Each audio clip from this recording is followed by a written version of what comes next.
tentunya materi-materi yang disampaikan tidak keluar dari konteks yang ada di Padepokan Patra. Itu yang secara umum seperti itu. Barangkali Bapak Ibu perlu ada yang ditanyakan selama 2 hari di sini, silahkan bisa menghubungi kami.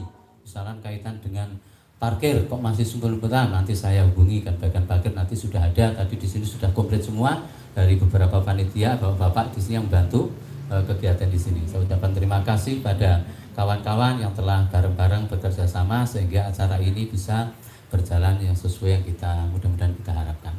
Demikian dari saya, dari mewakili dari kawan-kawan panitia yang bisa sampaikan kepada Bapak Ibu sekalian. Mohon maaf atas segala kekurangan. Assalamualaikum warahmatullahi wabarakatuh. Jadi linknya itu nanti diberikan ke grup-grup itu loh. Niki live udah ambil linknya sakit tengah beli yang mana kan? Bisa. Oh iya. Nah, ini jenengan share ke.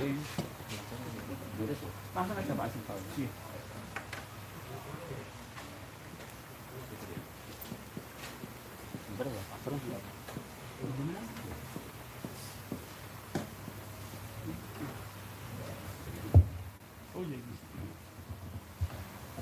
Assalamualaikum warahmatullahi wabarakatuh.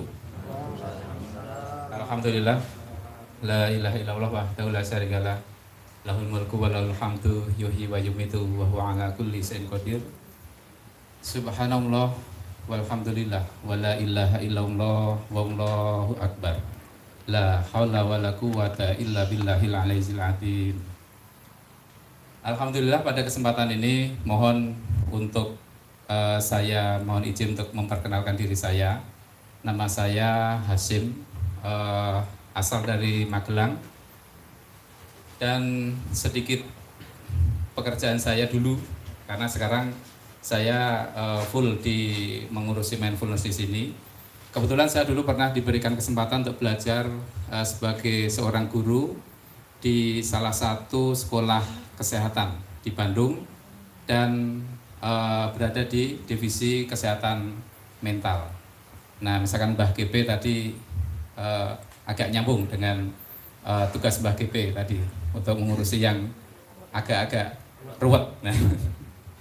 Nah, pada kesempatan ini saya diberikan kesempatan oleh Pak Pur untuk berlatih menyampaikan materi tentang psikologi kesadaran. Hanya memang kembali saya di sini berlatih dan saya mencoba, wah ini senior semuanya ini. Nah, jadi ya kita sharing, dan bagi yang baru mengenal ya mari kita belajar bersama. Baik, di sini psikologi kesadaran ini saya mempunyai suatu gambaran secara pribadi bahwa pada saat kita memahami tentang psikologi kesadaran atau tentang kesadaran itu, nanti kita akan lebih mengenal tentang jiwa. Nah, sementara ini mungkin banyak yang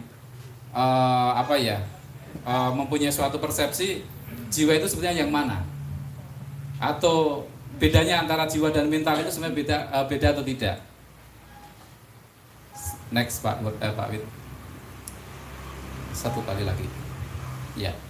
Baik, di sini sebagai latar belakang kenapa tentang psikologi kesadaran ini perlu disampaikan terlebih dahulu, bahwa saya mencoba mengamati definisi tentang kesadaran itu sangat-sangat bervariasi. Sehingga dengan adanya variasi yang cukup banyak ini, walaupun di Padepokan Patrap ini sudah disampaikan bahwa kesadaran itu adalah yang menyadari sesuatu, ini adalah suatu kerja dari jiwa, namun kadang-kala masih pada saat kita melakukan satu aktivitas secara langsung, ini masih bingung, ini saya menyadari atau bukan. Nah, sehingga dengan harapan kita berdiskusi di sini, nanti kita akan lebih mantap di dalam memahami yang namanya kesadaran. Tidak hanya paham, tapi bagaimana caranya menumbuhkan kesadaran, dan bagaimana kesadaran tersebut bisa mempengaruhi akhlak kita dalam kesadaran Allah. Nah, kemudian selain itu,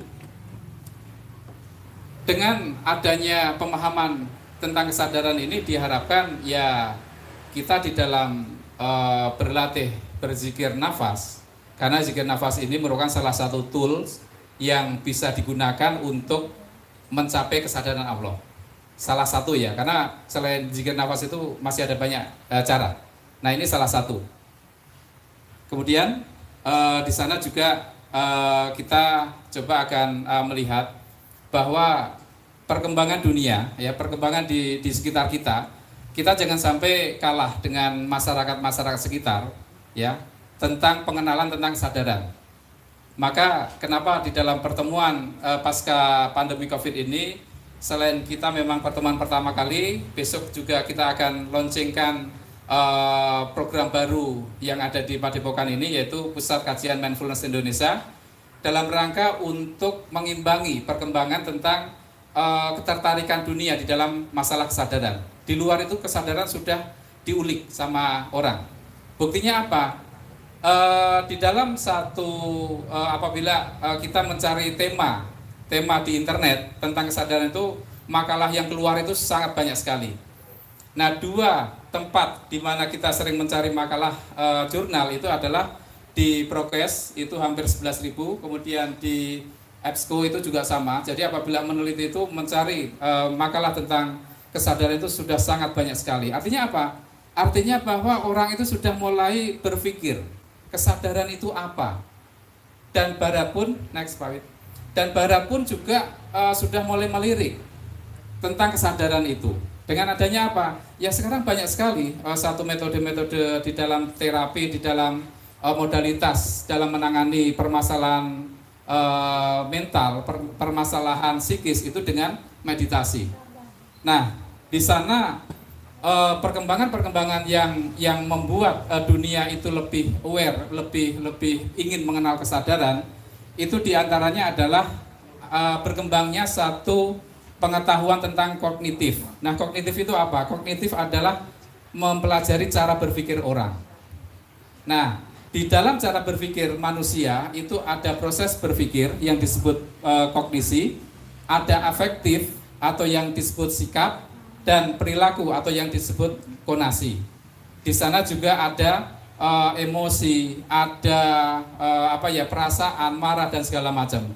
Nah, kenapa ini saya sampaikan? Karena saya ingin menunjukkan suatu letak kesadaran. Kesadaran bukanlah ada di wilayah otak atau di wilayah jasad, tapi kesadaran itu ibarat rumah. Ini adalah ruangan. Di dalamnya itu ada pikiran, ada emosi, ada sikap, ada perilaku. Nah, ruangan inilah kesadaran yang menyadari akan apa yang ada di dalamnya. Nah, sehingga sangat wajar apabila kesadaran atau nanti dalam kategori umumnya yaitu jiwa terhanyut di dalam apa yang ada di dalam itu, ibarat kita berada di sungai yang sedang banjir dan kita ada di dalamnya. Ya, hanyut. Nah, harusnya bagaimana? Harusnya kita itu keluar dari sungai itu untuk melihat, ya banjir, tapi kita tidak ikut hanyut di sana. Nah, fungsi kesadaran ada ke sana. Next, Pak Wid. Nah, ini saya hanya ingin menyampaikan secara pendapat luar ya, secara pendapat yang ada di umum, bahwa kesadaran ini sudah dibahas oleh beberapa lembaga. Di antaranya adalah bahwa dari Oxford. Kesadaran muncul di kamus Oxford. Yang artinya itu yang pertama adalah kesadaran itu diartikan sebagai pengetahuan bersama. Itu cukup umum. Kemudian diartikan sebagai keyakinan internal. Keyakinan internal artinya apa? Keyakinan yang mengetahui ataupun yang mencoba tahu tentang apa yang ada di dalam diri kita. Ya, diri yang mana? Ya tadi itu, pikiran, menyadari akan pikiran dan perasaan yang ada di dalam diri. Nah, kemudian ada arti yang lain. Nah, ini menyadari sesuatu. Nah, di dalam kamus Oxford pun itu adalah kamusnya orang-orang umum ya, bukan hanya spiritual saja. Itu sudah mengartikan bahwa kesadaran itu adalah yang menyadari sesuatu. Nah, kemudian di sana juga diartikan sebagai mengenali tindakan dan perasaan. Jadi pada saat kita sedang melakukan sesuatu, misalnya bangun tidur, kita sadar bahwa kita sudah bangun. Kemudian apakah selanjutnya kita juga sadar apa yang akan kita lakukan, atau kita melakukan tindakan yang otomatis tanpa ada satu kesadaran. Misalnya habis bangun tidur kemudian pergi ke kamar mandi sudah merupakan suatu otomatisasi, sehingga pada saat ditanya apakah di sana itu ada satu kesadaran kenapa saya melakukan itu, ini tidak diketahui. Nah, ini artinya kita lepas dari kesadaran itu. Kemudian Pak Wid. Baik. Di sini kesadaran ini adalah satu pengalaman subjektif atau pengalaman yang hanya diketahui atau yang hanya bisa saya pahami oleh diri saya sendiri, dan kadangkala sulit untuk bercerita kepada orang lain karena ini sifatnya adalah subjektif. Saat ini saya merasakan lumayan panas. Saya menyadari di udara di sini cukup panas. Nah, kemudian ya terus saya sadari juga bahwa udara di tempat saya di Magelang itu lebih dingin daripada ini. Sadar, menyadari. Nah, kemudian di sini Bapak Ibu juga sedang menyadari, mendengar apa yang saya sampaikan, melihat apa yang saya tayangkan, itu apa yang terpikir di situ. Iki apa iki? Nah, iki apa iki itu apa sih ini? Ini di sana ada satu proses sebelumnya, menyadari bahwa ini apa? Ada sesuatu yang ditangkap di dalam diri kita. Nah, ini adalah yang bekerja adalah kesadaran. Belum mengingat atau belum memahami, tapi baru pertama kesadaran ini akan memunculkan, misalnya kelihatan wajah kerung itu apa ya?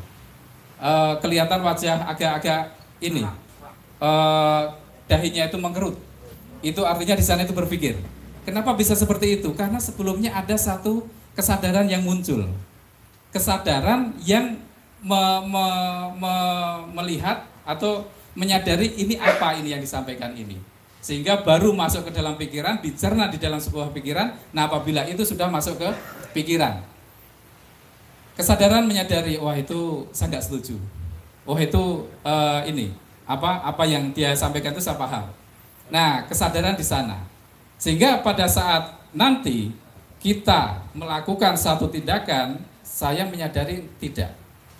Misalnya, saya hari ini menyampaikan apa yang saya sampaikan ini, apakah saya sadar bahwa yang saya sampaikan ini adalah satu pemahaman yang cukup sulit untuk diterima? Ya, saya menyadari itu. Sehingga perlu kiranya nanti ada satu diskusi yang lebih kaitannya dengan kesadaran. Karena kita memang tadi saya sampaikan awal bahwa bagi saya kesadaran itu mempunyai definisi yang cukup variatif. Sehingga kita harus mengambil satu definisi yang mampu memberikan pengaruh kepada diri kita. Kita harus mampu mengambil kesadaran itu apa, sehingga kesadaran ini mampu merubah apa yang ada di dalam diri, apakah itu perilaku ataupun yang lain.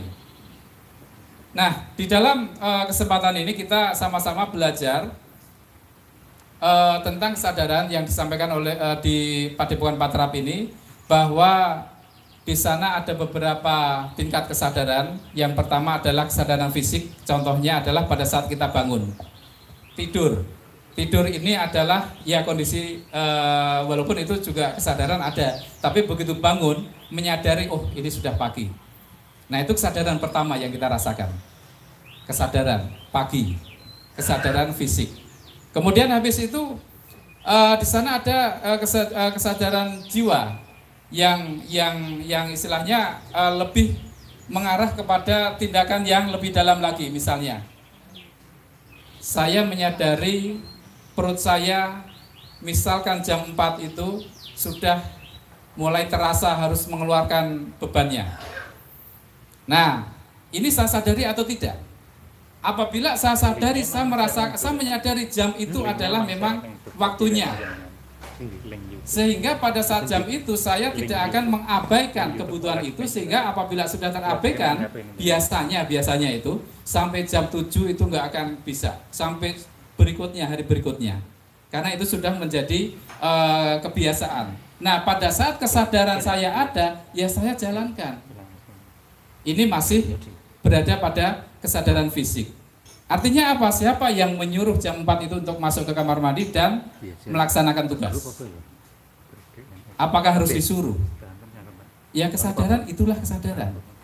Ya, kesadaran ini kadangkala memahami sesuatu tanpa harus mengerti secara detail apa yang terjadi di situ. Kesadaran. Nah, kemudian kesadaran pada tingkatan selanjutnya, ya.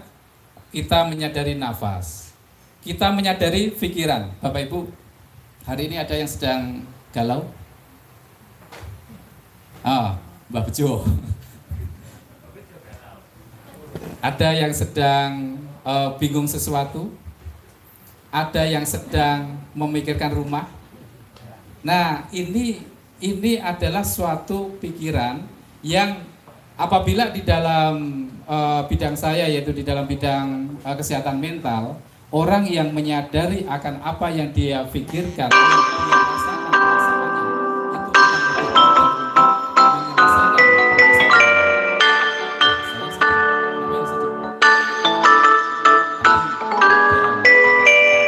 lebih menyinggung saya. Loh, kenapa kok saya tersinggung? Apa yang menyebabkan saya tersinggung? Nah, dia mengatakan saya seperti tukang parkir. Maaf Pak Pur. Seperti tukang parkir, padahal saya bukan tukang parkir. Loh, apa yang terjadi apabila itu kok marah itu, emang ada apa? Dikatakan tukang parkir apa? Nah, akhirnya terjadi satu komunikasi di dalam diri dengan menyadari itu tadi. Oke, selanjutnya di sana menyadari perasaan kaitannya dengan kesedihan tadi, kemudian menyadari lingkungan. Nah, menyadari lingkungan ini kadang-kala yang ini saya ambil contoh, misalnya saya punya ponakan, misalkan habis makan itu langsung ditaruh aja di wastafel, udah sampai sore tetap nggak akan ada berubah, yang nggak ada yang mencuci. Nah, ini gimana ya? Kok ada satu tindakan ponakan saya itu yang seperti itu? Apakah tidak ada satu keinginan untuk mencuci? Apakah tidak ada satu dorongan untuk mencuci? Nah, namun bagi orang yang sudah mempelajari kesadaran Allah, di mana kita lewat samping wastafel, ada ini piring kotor, ya udah sebentar lah, cuci sebentar. Siapa yang menggerakkan untuk mencuci itu? Siapa yang mengharuskan untuk saya mencuci? Di sana karena ada kesadaran. Tinggal kesadaran karena apa? Apakah karena ingin dilihat rajin? Apakah karena ingin dilihat bahwa saya itu orang baik? Bahwa saya itu suka akan kebersihan? Atau yang lain? Itu bagus. Agar terlihat sehat, ya bagus. Agar tujuannya sehat, ya bagus. Namun ada yang lebih bagus lagi, yaitu yang terakhir adalah kesadaran akan Allah. Jadi misal nih, saya sekarang ada di sini, kemudian saya itu sebenarnya rumah ada di Magelang. Hari kemarin saya ke sini diminta Pak Pur untuk membantu persiapan acara ini. Nah, ini saya diuji di sana. Saya diuji apakah kesadaran saya ini hanya sekedar agar Pak Pur melihat saya itu sebagai orang yang rajin, atau memang saya menyadari ini adalah amanah untuk saya. Karena saya kebetulan ya dulu pernah diberikan kesempatan untuk belajar di bagian mental, dan hari ini ada materi tentang kesadaran, dan itu adalah bidang saya dulu karena sekarang saya udah nggak ngajar lagi. Nah, dulu saya mempunyai amanah seperti itu. Rasa terima kasih saya kepada Allah yang telah memberikan kesempatan saya belajar, saya mencoba untuk ada di sini. Dan saya berbicara seperti ini apakah agar saya dianggap alim? Yang tahu hanya saya. Ya, yang tahu hanya saya. Karena letak kesadaran ini adalah sangat pribadi, sangat subjektif. Ya, semoga saya diberikan keterangan kesadaran ini adalah hanya karena Allah, tanpa ada satu kesadaran yang lain yang mengganggu akan hal tersebut. Next, Pak Wid. Oh, sudah ya. Baik. Nah, ini saya yakin untuk masalah kesadaran itu sudah sering disampaikan. Bahkan mungkin juga ya ini sering didengar juga. Namun apa yang saya sampaikan ini saya berharap untuk menjadi satu pengingat kembali, refreshing pemahaman kembali agar kita teringat untuk mengkoreksi diri. Kesadaran saya ke sini itu mau apa? Apakah sebatas kesadaran fisik, kesadaran agar saya dikatakan orang yang baik atau yang mana? Nah, ini hanya pribadi yang bisa. Saya nggak akan bisa untuk menggambarkan. Yang bisa saya gambarkan adalah diri saya sendiri. Dan saya pun kadang-kadang nggak yakin ini benar nggak ini saya itu benar-benar karena Allah ada di sini ini. Atau karena nggak punya kerjaan. Sehingga di rumah daripada nganggur, udahlah di sini aja. Nah, ini harus benar-benar diluruskan, makna luruskan itu di sana. Tadi Pak Pur sempat menyampaikan tentang wajah tu wajhia, ada saat akan sholat untuk tes. Mas, untuk meluruskan niatan kita, untuk meluruskan tujuan kita. Nah, ini letaknya di sini. Jadi sholat ini secara syariat ya seperti itu, tapi secara hakikat harusnya, makanya sholat adalah yang agama. Barangkali ada yang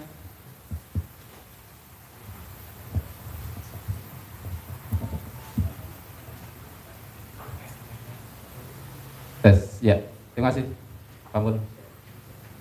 Apa tadi ya? Barangkali ada yang ya, ini harapannya tentang kesadaran tadi ya. Kesadaran ini harapannya adalah bisa kita terapkan dalam apapun itu. Ya, apabila selama ini kita sudah paham apa itu kesadaran, alhamdulillah.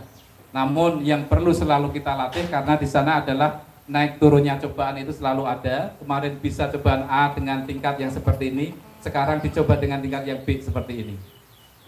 Ya, harapannya adalah tadi roda itu tidak berputar kata Pak Pur tadi. Apabila di atas ya teruslah di atas. Jangan sampai di bawah terus. Ya, bergeraklah. Nah, kemudian kita coba latihan membiasakan ataupun menumbuhkan kesadaran karena Allah itu yang pertama adalah dengan niat. Niat ya terserah mau diucapkan silakan, mau di dalam hati silakan. Namun apabila saya lebih cenderung saya niat itu ada di dalam hati. Saya berniat pada saat ada di sini ya karena Allah. Saya niatnya adalah berterima kasih kepada Allah. Saya dulu pernah diberikan belajar sampai ya jenjang tertentu untuk mempelajari tentang masalah kesehatan mental ini.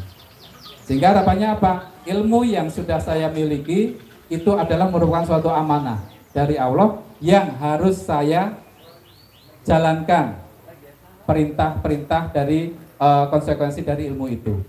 Nah, demikian juga Bapak Ibu, kesadaran, pemahaman akan kesadaran dan ilmu akan kesadaran ini ya harapannya bisa untuk dijalankan, bukan hanya sekedar pemahaman saja.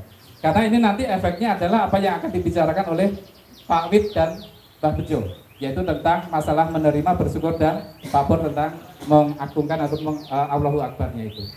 Nah, kuncinya adalah di kesadaran. Ada teman yang mengatakan, ya gimana mau menerima, kamu nggak punya tanggungan keluarga, nggak punya anak, nggak punya istri. Saya yang punya anak istri, lihat anak istri itu rasanya, aduh, ya gimana nggak goyang kesadarannya. Nah, ini mari kita diskusikan bersama. Apakah kesadaran itu punya tawar-menawar atau tidak? Nah, ini sebagai satu gambaran ya. Pak Beken kemarin sempat cerita ya Pak Beken ya. Nah, ini sengaja saya munculkan Pak Beken agar menjadi bahan diskusi kita juga. Baik. Kemudian cara kedua yaitu kita untuk mengembangkan kesadaran kita akan Allah itu harus memiliki satu aktivator. Aktivator itu adalah cara khusus, metode yang kita gunakan untuk membuat kesadaran kita itu menjadi lebih sadar lagi. Bisa dengan patrap, bisa dengan zikir nafas, atau bisa dengan yang lain. Nah, pada kesempatan ini kebetulan saya adalah angkatan-angkatan masih baru yang ketemunya itu adalah pertama adalah zikir nafas. Dan patrap itu patrap gerak rasa. Yang patrap yang lain saya memang seakui belum. Namun saya diberikan suatu pemahaman bahwa tidak harus semuanya dilakukan, namun coba ambil satu, komitmenkan, istiqomahkan. Kata Pak Wid, minimal 3 hari itu baru bisa dikatakan istiqomah. Syukur-syukur nanti bisa meningkat 7 hari. Syukur-syukur bisa meningkat 1 bulan. Bisa istiqomah DN 1 bulan, minimal 1 hari 30 menit, itu akan ada satu perubahan tersendiri. Kenapa? Minimal kesadaran kita akan meningkat. Ya, apabila kesadaran kita meningkat, ya nanti akan efeknya itu pada satu pemikiran bahwa apa yang terjadi ini adalah hanya karena Allah. Saya dulu pernah punya satu pengalaman yang apabila dikatakan itu ya memalukan. Ya, memalukan. Tapi waktu itu memang saya belum mempelajari satu kesadaran akan Allah. Tapi sekarang saya berpikir, ya dulu saya pernah tersandung dengan suatu masalah dan itu terjadi. Dan di sana merupakan suatu media saya untuk belajar. Artinya apa? Artinya saya nggak boleh menyalahkan Allah. Dan saya terima akan kejadian itu. Tapi saya nggak menerima bahwa saya melakukan perbuatan itu. Karena harusnya saya nggak melakukan. Ya, itu. Apa yang saya maksud? Saya itu dulu pernah bisnis, ya, dalam bidang trading. Sekarang ya seperti Indra Kents itu. Tapi saya bukan afiliatornya. Saya adalah orang yang menjalankannya dengan uang pribadi dan teman saya. Dan akhirnya di sana jadilah permasalahan. Waduh, kok jadi seperti ini? Padahal niatnya itu tidak akan menipu orang kawan saya itu. Tapi ya akhirnya muncul permasalahan itu. Pada saat itu saya belum mempelajari tentang kesadaran akan Allah. Ya stres, gak bisa tidur. Wah, udah kacau kerjaan. Nah, tapi ternyata dengan peristiwa itu saya bisa memahami bahwa sekalipun itu pencuri, tapi memang dia itu sedang diperankan sebagai seorang pencuri oleh Allah. Siapa yang ingin jadi pencuri? Wah, itu kan kebutuhan. Iya, memang pencetusnya adalah kebutuhan, tapi secara hakikat itu adalah memang di sana itu dia sedang menjalankan peran dari Allah. Kita kembali kepada waktu sebelum manusia diciptakan, iblis tidak setuju manusia akan dijadikan sebagai khalifah di muka bumi. Kenapa? Karena manusia ini yang menyebabkan pertumpahan darah. Iblis nggak setuju, suruh sujud nggak setuju. Akhirnya terjadi seperti itu. Padahal dulu Azazil itu adalah malaikat ya Pak Fit ya, yang memang patuh sekali pada Allah. Nah, yang sangat patuh kok bisa seperti itu? Ya memang iblis berani melawan kehendak Allah, nggak berani. Dia hanya menjalankan peran. Nah, kesadaran inilah yang ingin kita tumbuhkan di dalam diri pada saat anak kita suruh mandi nggak segera mandi, main HP nggak mau berhenti. Nah, ini kesadaran kita diuji dari sisi itu. Bagaimana kita menerima akan keputusan Allah di sana dan melihat merespon anak kita. Apakah kita akan memberikan vibrasi yang negatif ke sana atau enggak? Nah, ini letaknya adalah ke sana. Nanti saya akan materinya akan disampaikan oleh nggak tahu Pak Win atau Mbak Bejo. Nah, kemudian aktivator tadi ya. Kita perlu aktivator. Silakan Bapak Ibu memilih salah satu mana yang mau diistiqomahkan. Insya Allah nanti akan kita akan belajar bareng untuk menjalankan aktivator-aktivator tersebut. Yakini itu mana yang cocok. Misalkan Ustadz Musa lebih cocok untuk ke patrap ya, kemarin tuh sebenarnya wah sangat ingin belajar patrap gitu. Nah, untuk saya sudah menemukan kecocokan saya pada zikir nafas. Saya akan mengistiqomahkan, semoga saya diberikan kesempatan untuk itu. Nah, untuk apa? Untuk menjadikan DN ini sebagai aktivator saya akan kesadaran kepada Allah. Nah, kemudian kenapa kok harus ada satu aktivator di sini? Saya memilih zikir nafas ini sebagai satu angkor ataupun jangkar pada saat saya bernafas. Apabila tasbih itu kan, maaf saya tidak menyalahkan, bukan dalam artian tidak setuju dengan yang suka menggunakan tasbih ya, karena suatu saat saya memang masih menggunakan tasbih, tapi tasbih cukup nggak fleksibel untuk dibawa kemana-mana, takut dikatakan orang alim saya, padahal begajulan, wah nanti repot. Nah, tapi dengan nafas, siapa yang akan meninggalkan nafas? Silakan. Nah, pada saat nafas ingat Allahnya itu. Nah, disitulah angkornya itu di situ. Yang dimaksud angkor ataupun jangkar satu yang pencetus ini di sini. Wah, saat saya nafas saya ingat. Pada saat saya lihat tasbih saya ingat. Nah, namun di sini saya menggunakan nafas itu. Pada saat saya bernafas saya teringat akan Allah. Pada saat saya Allah, ini juga angkor juga untuk kesadaran. Pada saat saya Allah, pada saat saya benar-benar mencoba mendekat kepada Allah, dan pada saat saya mengucapkan Allah, pada saat mengeluarkan nafas, ya udah pasrah. Pasrah yang seperti apa? Ya bagi diri saya mengatakan saat ini saya meninggal pun ya pasrah. Pasrah. Saya siap. Udah punya bekal apa? Nggak urusan. Mati nggak ada urusan sama bekal. Tapi yang menjadi permasalahan adalah walaupun hari ini saya meninggal pun saya siap. Saya siap. Dengan apa?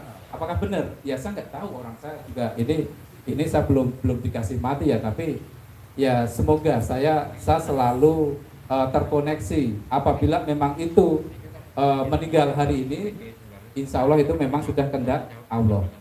Bahkan secara ekstrimnya, ya apabila memang harus masuk neraka tapi ridho Allah di sana, saya akan masuk. Secara gampangannya loh, ini omongan loh ini loh. Ini omongan belum saya buktikan loh. Karena untuk membuktikan itu ya agak susah. Tapi yang bisa saya buktikan adalah dengan permasalahan-permasalahan yang saya hadapi, saya tetap mencoba. Ya Allah, saya akan berusaha.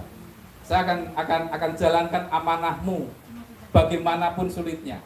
Saya bukan orang web atau web seperti Mas Arif. Tapi sebelum ini saya itu hanya buka internet, belajar tentang coding sebentar. Mungkin hanya beberapa pertemuan. Tapi ini ternyata saya pas ketemu Mas Arif kok jadi berguna itu ilmu itu. Yang saya awalnya perawat, ngurusi perawat, memandikan pasien, sekarang suruh ngotak-atik web. Nah, ini jauh banget.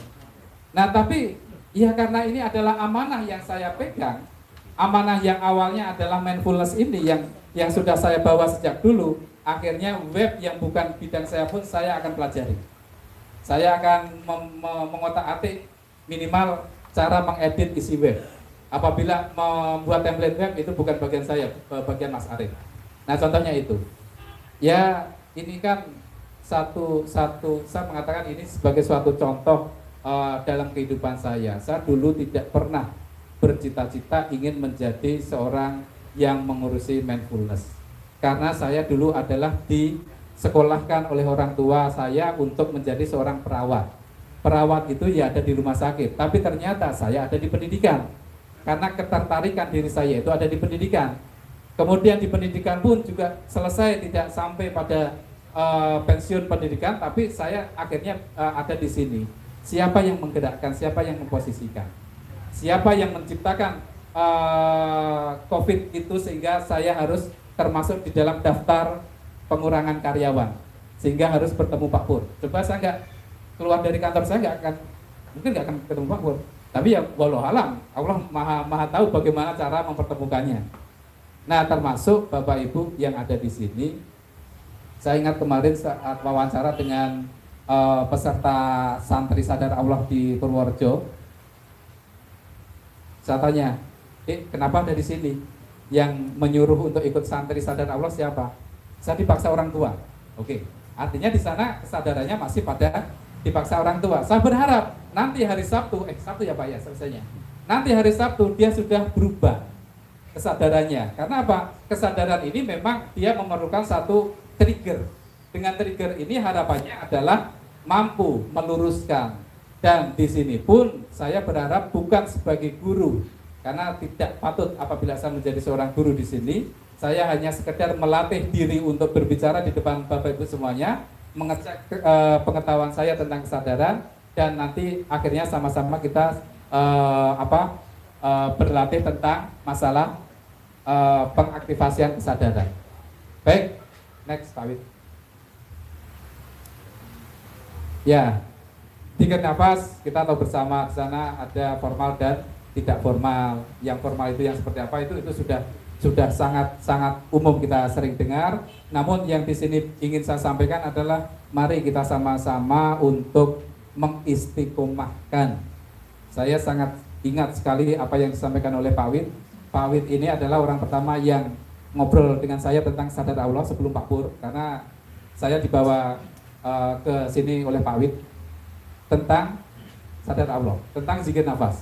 Coba Mas, minimal sehari itu 30 menit saja, dan minimal 3 hari coba. Pertama kali saya enggak, 30 menit pun enggak. Hari kedua saya lupa. Karena apa? Saya tadinya memilih waktu itu setelah sholat, ya, tapi ya lupa lah, intinya lupa. Dan artinya keistiqomahan itu hilang.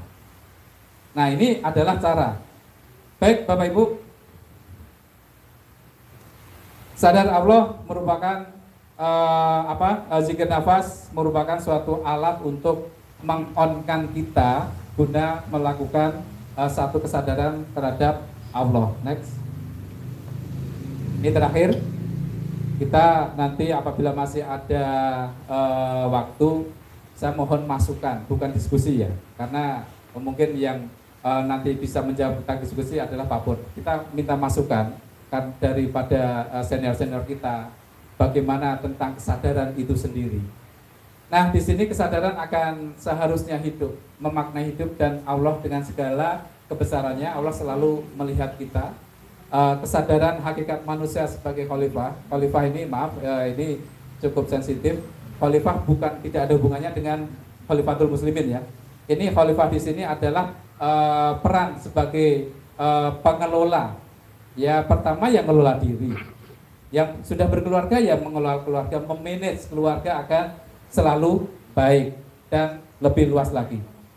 Kesadaran, kemudian kesadaran akan fitrah kita, saya, dan bahwa saya itu punya kesadaran, jangan sia-siakan kesadaran itu. Kemudian kesadaran secara global, di mana dari mana saya datang, kemudian saya harus melakukan apa dan ada di mana, kemudian nanti setelah itu saya akan kemana. Nah, ini kesadaran yang perlu kita raih pada kesempatan hari ini, sehingga ini nanti akan saya sambung diskusi tentang masalah kesadaran ini nyambung dengan materi besok, yaitu tentang mindfulness. Namun untuk mindfulness saya tidak menyampaikan tentang secara materi, tapi untuk menyampaikan, memperkenalkan program bahwa nanti di dalam mindfulness itu ada apa, yang gunanya adalah untuk melatih kesadaran jemaah ataupun mungkin menyebarkan kesadaran itu kepada masyarakat umum. Baik, untuk kesempatan ini saya cukupkan. Barangkali ada langsung diskusi saja Pak, atau materi selanjutnya. Barangkali ada yang akan didiskusikan, yang ditanyakan. Ini kebetulan Pak Pur juga hadir, nanti akan dijawab oleh Pak Pur. Baik, silakan Bapak Ibu.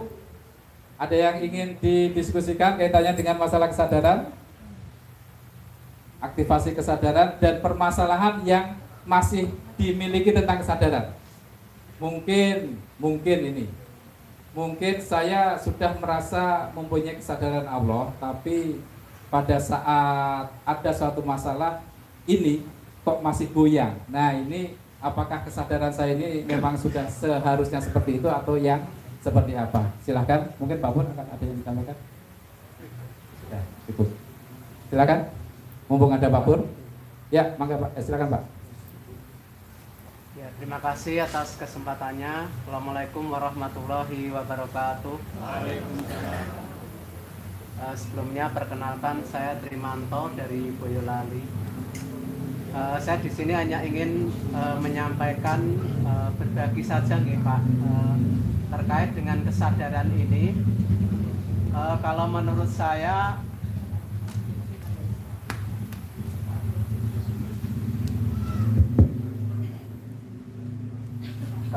saya zikir nafas ini sangat dibutuhkan untuk orang-orang modern saat ini. Kenapa?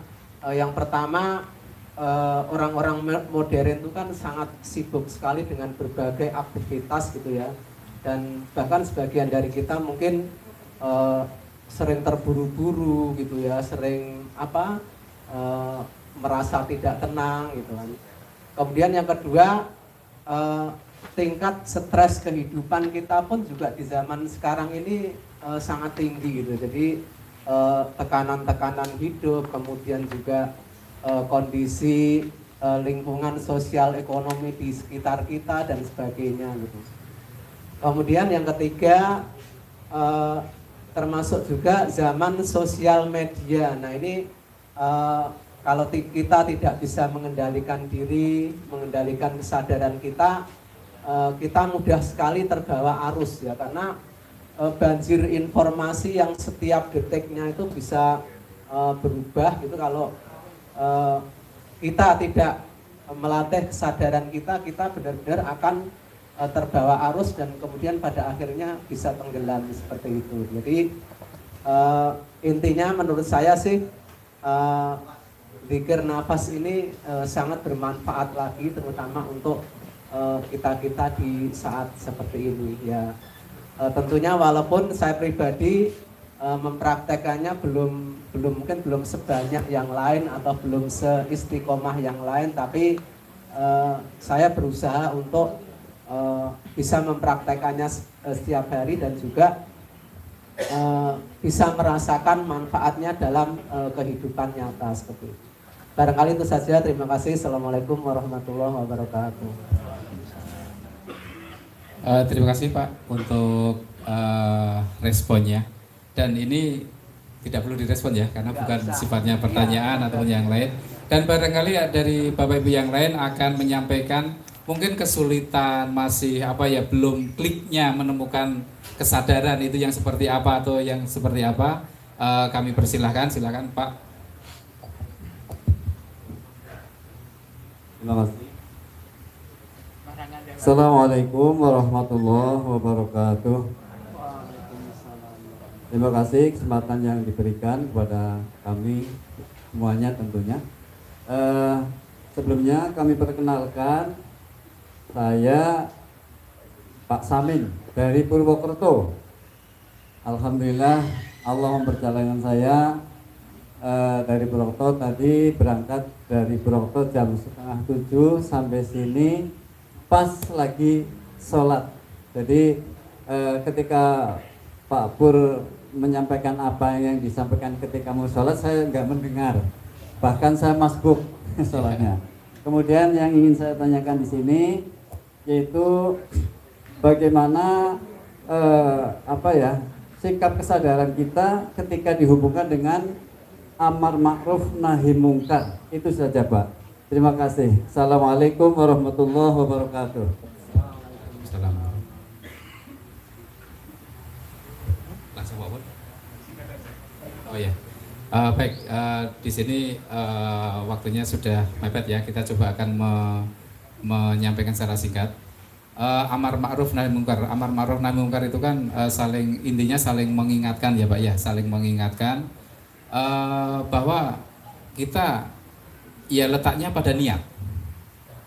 Ya, hubungannya itu adalah pada niat. Kita apapun tindakan kita sebaik apapun yang kita lakukan, apabila niatnya itu tidak meletakkan diri pada kesadaran Allah, suatu saat akan kelihatan mencengnya.